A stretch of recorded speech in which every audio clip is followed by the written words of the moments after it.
My husband was sleeping with his company's intern. He actually smuggled her into our apartment inside a giant suitcase just for some sick, kinky thrill. In my past life, I woke up in the middle of the night to get a glass of water and caught them red-handed. When I confronted them, my husband panicked. He pushed me out of our 12th floor window. I fell to my death instantly. After I died, he used my inheritance to marry that intern. But when I opened my eyes, again, I was back to the exact day my husband dragged that massive suitcase home. He looked at me nervously and warned, "There's dangerous, hazardous material inside. It's highly toxic. Don't touch it under any circumstances." I nodded obediently. But the second he walked out the door, I called a junk removal service and sent the suitcase straight to the dump. The worker asked me, "What's in here?" "It's incredibly heavy." I raised an eyebrow and said, "Just hazardous waste. Take it to the incinerator and destroy it completely." One to seeing Carter drag that familiar, oversized suitcase through the door, I realized I had been reborn. Before I could even speak, Carter barked his warning, "Don't touch this suitcase." Seriously, in my past life, when he said this, I didn't ask questions. I stupidly assumed it was some confidential equipment for his work. Looking at the absurdly massive suitcase now, I realized how laughably naive I used to be. Amber, his young intern, was hiding inside right now. I clenched my fists so hard my nails dug into my palms. Forcing a warm smile, I spoke. "Why can't I touch it?"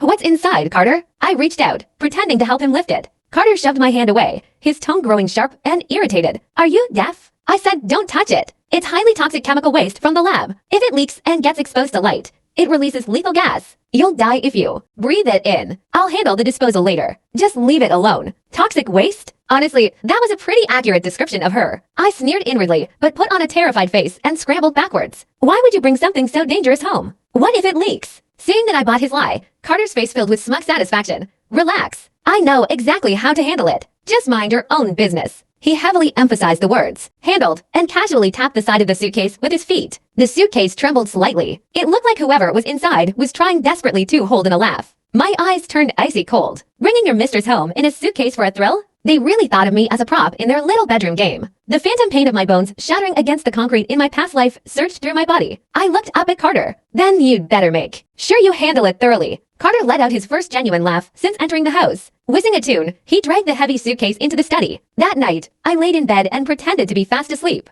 Before long, Carter slipped out of bed, creeping out of the room like a shadow. The light in the study flickered on, following the faint glow shining through the door crack. I walked barefoot down the hallway. I pressed my back against the wall, holding my breath. Amber's whiny voice drifted out of the room. "You took forever, Carter." I was practically suffocating in that stupid bag. Carter laughed. "Hey, you were the one who wanted a thrill. Wasn't it exciting?" Amber giggled coyly. "It's only exciting when you're making me feel good." In my past life, I had woken up to get water, noticed the light, and heard their flirtatious whispering. My mind had gone completely blank. I threw the door open and saw Amber.